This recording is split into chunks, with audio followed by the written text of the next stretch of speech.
She held the scrapbook in her hands, a polite, brittle smile stretched across her face.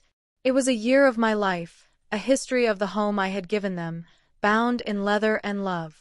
The next morning, I found it in the outdoor trash bin, nestled between greasy pizza boxes and empty champagne bottles, a casualty of her disdain. She thought she was just throwing away a tacky, handmade gift from her sentimental mother-in-law. She had no idea she was throwing away her entire future, because tucked into the final page was the official, notarized deed to her house.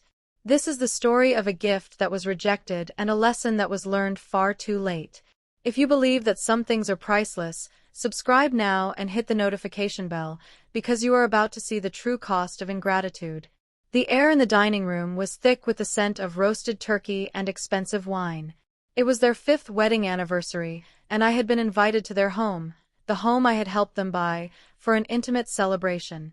My son, Alex, sat at the head of the table, looking happy but tired, a man perpetually caught in the gravitational pull of his wife's ambitions. And his wife, Madison, my daughter-in-law, was holding court. She was radiant in a silk dress, her laughter echoing slightly too loudly, a performance for an audience of 3. I had spent weeks working on their gift, pouring my heart into it, believing it would be the bridge that finally connected us. After the main course, I presented it to her. It was a large, heavy book, bound in soft, dark brown leather that I had tooled myself. "Happy anniversary," I said, my voice warm. "This is for both of you. It's the story of this house." Madison's smile tightened for a fraction of a second, a flicker of disappointment so quick that Alex, refilling wine glasses, missed it entirely. A handmade gift. Not the Cartier bracelet she had been hinting at for weeks. Still, she unwrapped it with performative grace. She opened the cover. The first page was a faded photograph of the empty lot, long before the foundation was ever poured. I had written the date underneath in my best calligraphy. As she turned the pages, I narrated the story. There was a photo of the framing going up, of a much younger me and my late husband, George, planting the oak tree in the front yard. There were pictures of Alex's childhood here, him on his first bike on the driveway, his high school graduation party in the backyard. The final pages were about her and Alex. The day they got the keys, a gift from me and George's estate, their wedding photos on the front steps, the new garden she had planted. I had left the last page intentionally blank, save for a small, embossed envelope glued to the thick paper. Inside, I explained, was a poem about what makes a house a home. "It's beautiful, Mom," Alex said, his voice thick with genuine emotion as he looked over her shoulder. Madison just smiled, a polished, unreadable veneer. "Thank you, Clara. It's so thoughtful. So much work." She closed the book and placed it carefully on the sideboard, next to a stack of design magazines. The conversation quickly moved on to her plans for a kitchen renovation. The moment was over. Later that evening, as I was getting ready to leave, I took the kitchen trash out to the large bins by the side of the house. As I lifted the lid, my breath caught in my throat. There, lying on top of a heap of discarded food and crumpled napkins, was the leather-bound scrapbook. Its cover was smeared with what looked like cranberry sauce. My gift. My heart, my memories, my love, discarded with the evening's garbage. I felt a profound Arctic cold spread through my chest. It wasn't anger, not yet. It was a grief so sharp it was almost clarifying. I didn't retrieve it. I simply closed the lid, got in my car, and drove home in a deep, unnerving silence. She had made her choice. Now I would make mine. Will this heartless act of disrespect reveal a shocking secret? This story of a hidden treasure is just beginning. If you're hooked by this story of karma, subscribe now so you don't miss the next chapter. This house, the one they now lived in, was more than just wood and nails to me. It was a monument to my life with George. We were not born into wealth. George was a brilliant structural engineer, and I was a history teacher. We saved for a decade to buy the land in what was then an undeveloped part of Southern California.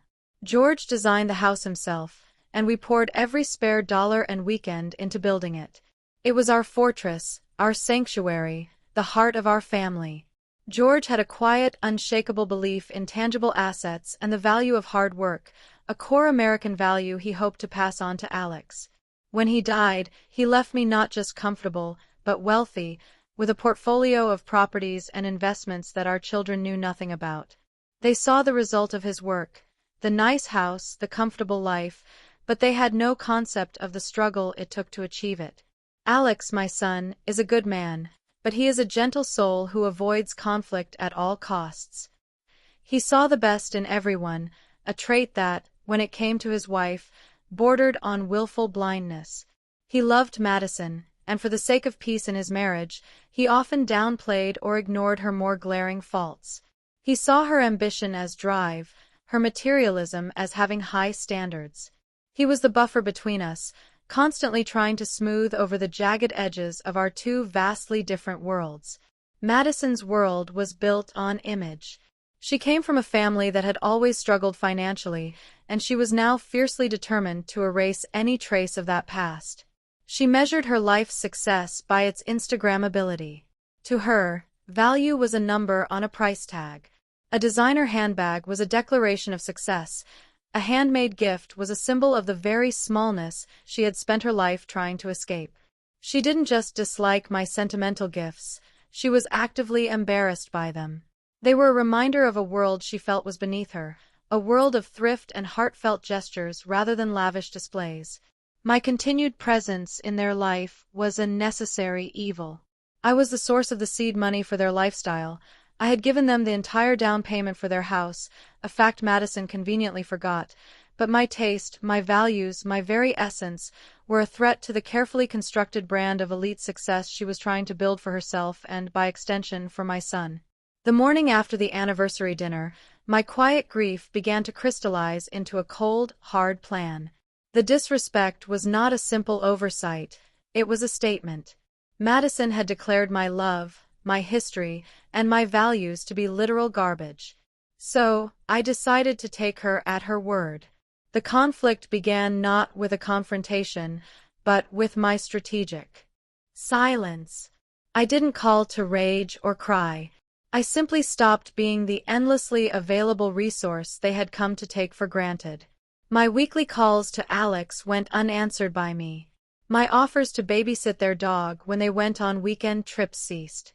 I became a polite, distant stranger. Alex noticed immediately. "Mom, is everything okay? You seem quiet," he asked in a voicemail. I texted back a simple, "Just busy, dear. All is well." Madison, on the other hand, seemed relieved. My absence meant she no longer had to perform the role of the grateful daughter-in-law. But my silence soon created an obstacle they hadn't anticipated. They were in the planning stages of a massive kitchen and backyard renovation, a project designed to turn their home into a showpiece for Madison's social circle. They had the plans, the contractors, and a budget that was eye-watering. What they didn't have was the capital. They had been counting on me, as they always did, to either gift them the money or co-sign the massive loan. The inevitable phone call came 2 weeks later. It was Alex, his voice laced with a forced casualness. "Hey Mom, so Maddie and I are finally ready to move forward with the renovation. We're so excited. We're at the bank now, and they were just saying that with a co-signer, we could get a much better interest rate. We were hoping you'd be willing to help us out one last time." One last time. The phrase hung in the air, a sour echo of the scammer's plea. I let the silence stretch for a moment. "No," I said, my voice calm and even. "I'm sorry, Alex, but I can't do that. My financial situation has changed. I'm no longer in a position to help." The lie was a necessary cruelty.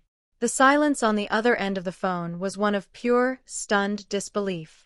I could hear Madison whispering furiously in the background. The bank, the contractors, her entire vision of social triumph, it all hinged on my signature, and I had just refused. This was the first real consequence of her actions, the first time the Bank of Mom's vault had been closed. The battle lines were no longer invisible. They had been drawn. Will a secret from the past turn the tables?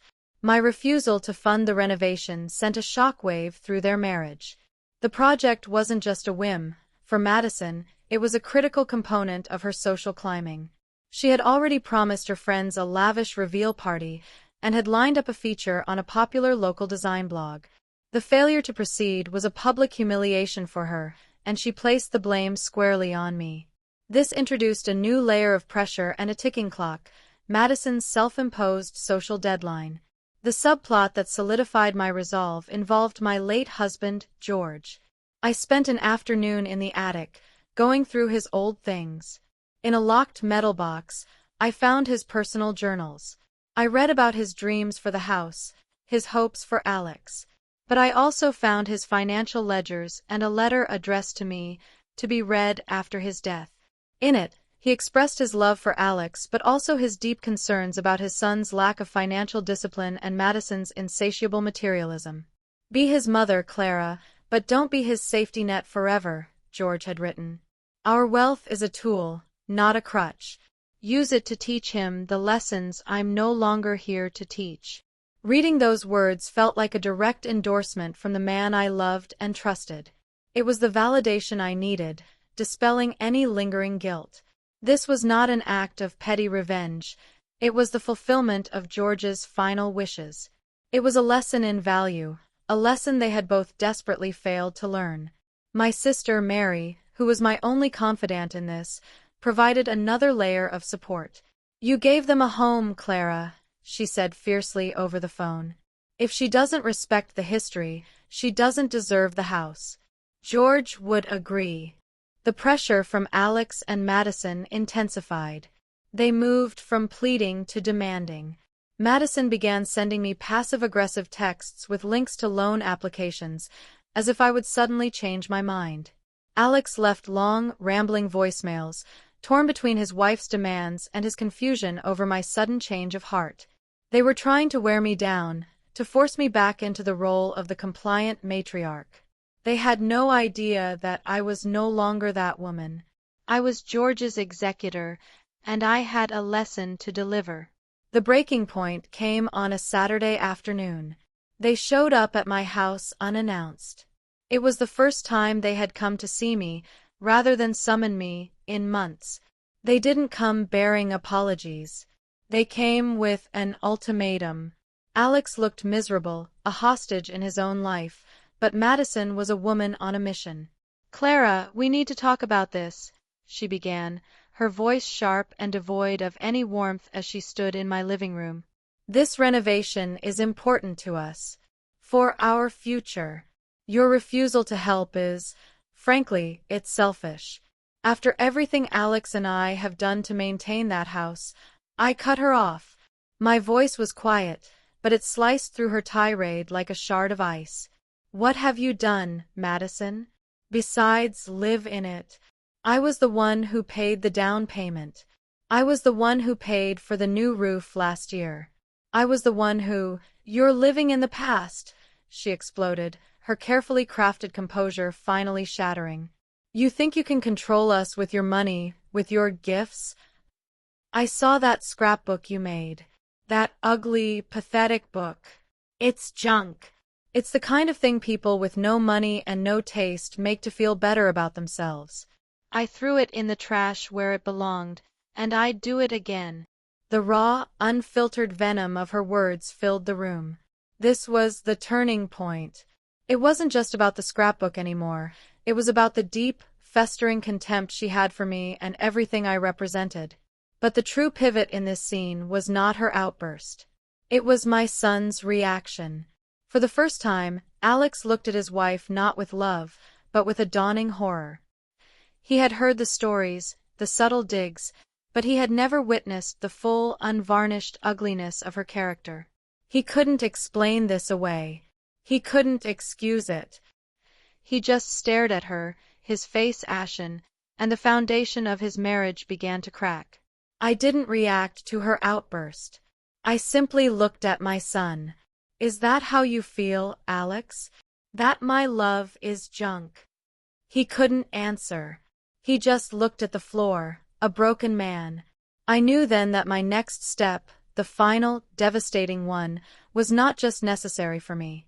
It was necessary for him, too. He needed to be free of this poison, even if it hurt. I think you should both leave now, I said, my voice dangerously calm. The secret I had been holding, the true nature of the gift she had thrown away, was about to come to light. How will this shocking secret change their lives? Forever. This incredible twist has you hooked? Subscribe now for more stories of delicious karma. They left my house in a storm of resentful silence. The car ride home, as Alex later told me, was the beginning of the end for them. He was appalled by Madison's cruelty, and she was furious at his lack of support. Her mask had slipped, and he couldn't unsee the ugliness beneath. The immediate consequence of her outburst was the shattering of Alex's denial. He was forced to confront the reality of the woman he had married and the reality of his own passive enablement of her behavior. My reaction was swift and decisive. The moment they were gone, I called my family's estate lawyer, a man who had worked with George for 40 years. "It's time, John," I said.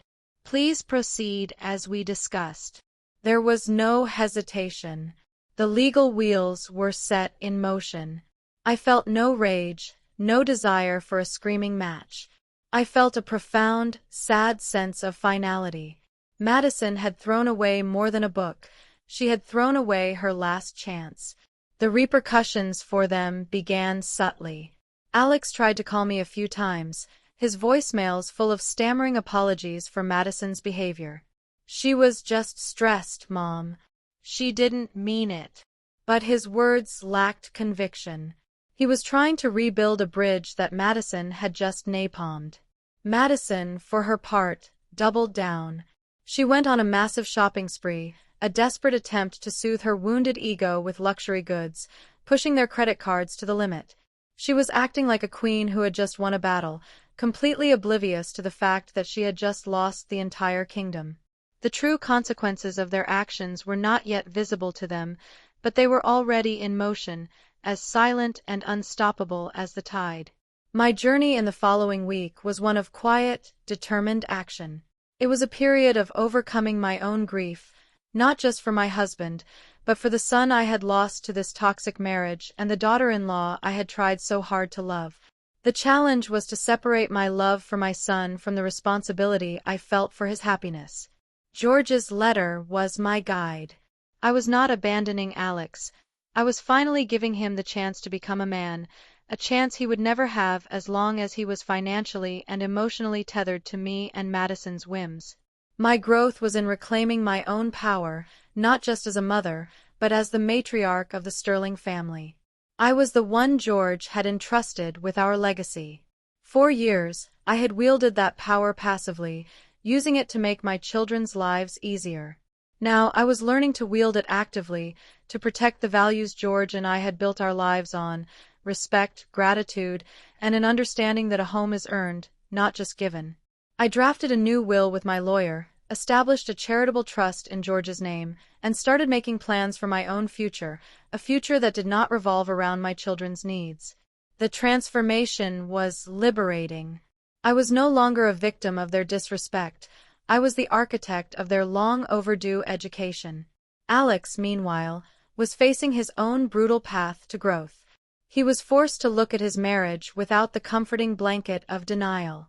He had to decide what was more important: his wife's happiness, built on a foundation of materialism and cruelty, or his own integrity. It was the hardest challenge of his life, a test he had been avoiding for years. He was finally being forced to grow up, and the growing pains were excruciating. The preparation for the climax was a single, elegant legal document. My lawyer, John, drafted a formal letter. It was delivered via certified mail, ensuring it would be received and signed for. This was not a document of eviction. It was far more cruel, far more poetic than that. It was a letter of clarification. The letter was addressed to both of them. It began by referencing their anniversary dinner. It stated in dry, formal legal language that on that date I, Clara Davies, had made a gift to them of the property at 123 Oakwood Lane. It went on to explain that the legal instrument of this gift, the notarized and executed quitclaim deed, was presented to them on that evening. The tension in this phase was in its quiet, bureaucratic nature. There were no angry phone calls, no dramatic confrontations. There was only the silent, inexorable movement of the legal system. The letter was a ticking time bomb, delivered by the mailman.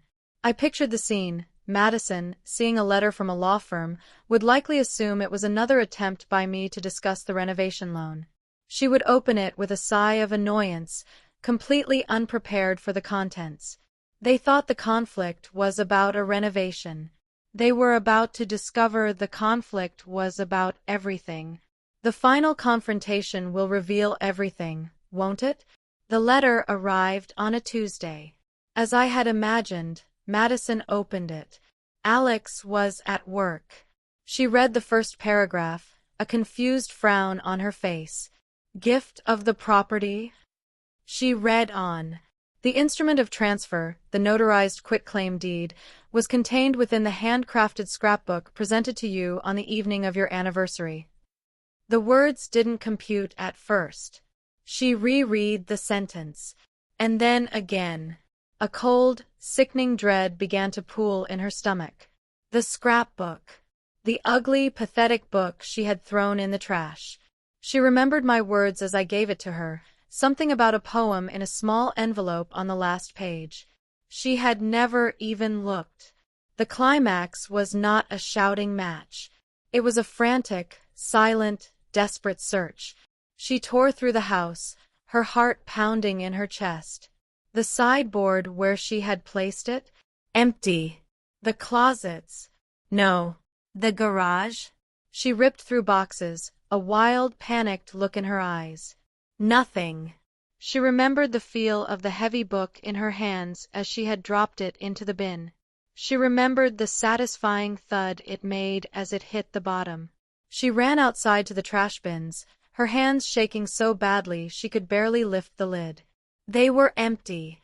Of course, they were empty. It was Tuesday. Trash day. The truck had come that morning. She stood on the manicured lawn of her beautiful, expensive house, staring at the empty plastic bins, and the full, crushing weight of what she had done descended upon her.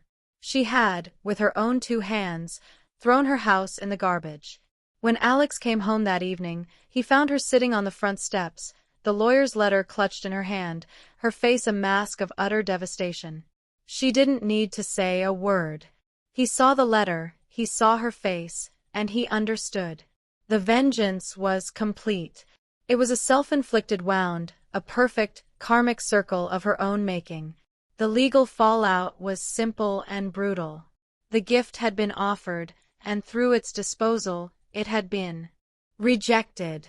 Since the deed was never filed with the county, the ownership of the house legally remained with me. They had 30 days to vacate the property. Their marriage, already fractured, shattered completely under the weight of this catastrophe. The blame, the recriminations, the sheer, crushing reality of their situation was too much. Madison left, moving in with a friend, her dreams of social triumph in ashes. Alex was left alone to pack up the remnants of their shared life. He called me a week before the deadline, his voice hollowed out. "I understand now, Mom," he said. "It wasn't about the house, was it?" "No, dear," I said gently. "It was about the scrapbook. I didn't evict him in a cruel way. I helped him find a small apartment and paid his first 3 months' rent. It wasn't a handout. It was a fresh start. The last one he would get from me. The house, my beautiful house, I put on the market. It sold within a week." The emotional resolution was not in their punishment, but in Alex's quiet, painful awakening. He finally understood the difference between price and value. As for Madison, she was left with the consequences of her own choices, a life as empty as the promises she valued. A year later, I was living in a small, beautiful condo by the beach, the one George and I had always dreamed of retiring to. The money from the sale of the house was funding the charitable trust one had started in his name. Alex called me every Sunday. He was working a steady job, rebuilding his life from the ground up. He never asked for money. He just asked how I was. One day he said, "I'm sorry, Mom, for everything." And I knew in that moment that my real gift had finally been received. What is the most valuable gift you've ever received? Was it something expensive or something that came from the heart? This story is a powerful exploration of the difference between what things cost and what they are truly worth. It's a reminder that disrespect can have a price far higher than you can imagine. Share your thoughts on sentimental versus monetary value in the comments below. If this story of a lesson learned the hard way resonated with you, please like and subscribe for more emotional tales of karma.